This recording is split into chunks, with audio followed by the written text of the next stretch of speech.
현재 한국은 엄청난 숫자로 확진 환자와 사망자가 증가되고 있습니다. 지금 이 시점에서 중요한 것은 향후 지금보다 엄청난 숫자의 확진 환자가 생기게 되면서 일어나는 문제와 스스로 방역을 하는 문제일 것입니다. 그중 가장 큰 문제는 이로 인해 발생하는 중증 환자로 인한 전염병 감염 전용 환자실과 의료진들은 엄청나게 부족하게 될 것이라는 것입니다. 그리고 의료기관이 감염 등으로 말미암아 대부분의 의료기관이 폐쇄되면 기존 질병을 가진 환자들이 위기가 닥칠 수 있습니다. 그러므로 이후부터 신종 코로나 폐렴이 발생한 새로운 환자는 의료 혜택을 받지 못하고 밀려나오는 환자 때문에 중국처럼 스스로 자가치료를 해야 될지도 모르거나 의료의 사각지대에서 사망하게 될지도 모릅니다. 더군다나 이런 상황은 상당한 기간을 지속할 가능성이 많습니다.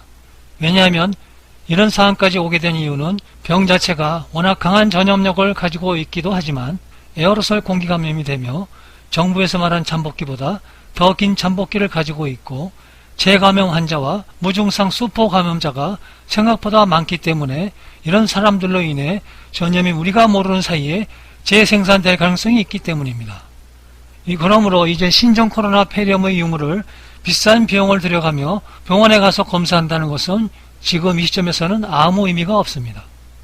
일본의 경우 크루즈 유람선에서 하선한 사람은 발병의 유무와 상관없이 일본의 비밀 무기인 아비간을 일본 정부로부터 무료로 받고 집으로 돌아갔다고 합니다.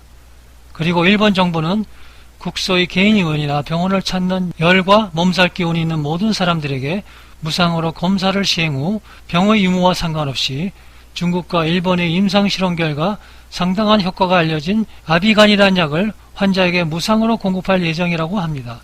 이렇게 되면 정말 약이 효과가 있다면 지역사회의 질병 환자가 줄어들면서 전체적인 감염률이 낮아져 전염이 적어지고 감염자 수는 점차적으로 줄어들 것으로 예상됩니다.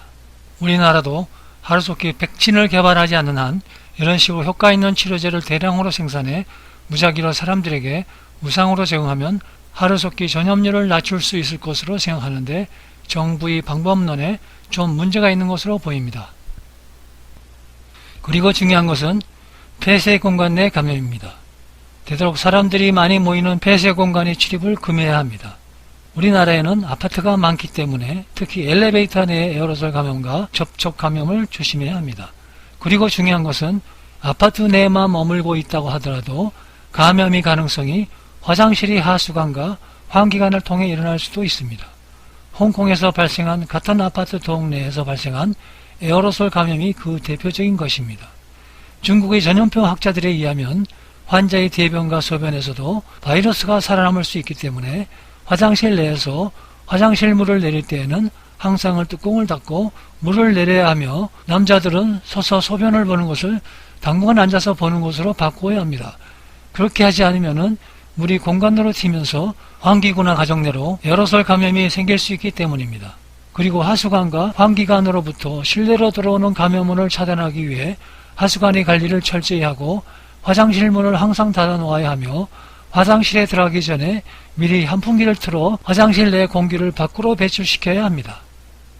그리고 음식은 되도록 끓여 먹어야 합니다. 밖으로 나갔다 온 후에는 입었던 옷을 되도록 뜨거운 물로 세탁하는 것이 좋습니다. 이 과정에서 세탁물을 만졌던 손은 옷을 만진 후에 꼭 흐르는 물에 씻어야 합니다.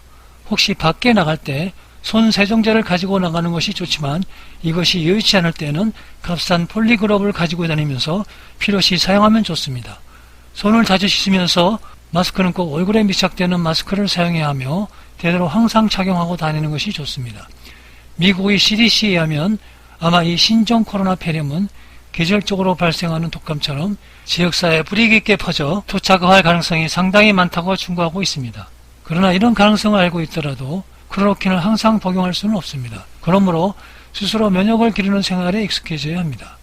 적당한 운동과 항바이러스 음식인 마늘, 파, 양파, 생강 등을 자주 섭취해 주어야 하며 면역을 높이는 음식인 야채나 채소, 과일과 단백질이 풍부한 콩류의 식품들을 자주 섭취해야 하며 발효 음식인 김치, 된장, 발효식초 등도 자주 섭취해 주어야 합니다. 마지막으로 정부가 올바른 판단을 했더라면 막을 수 있었던 많은 죽음을 애도합니다.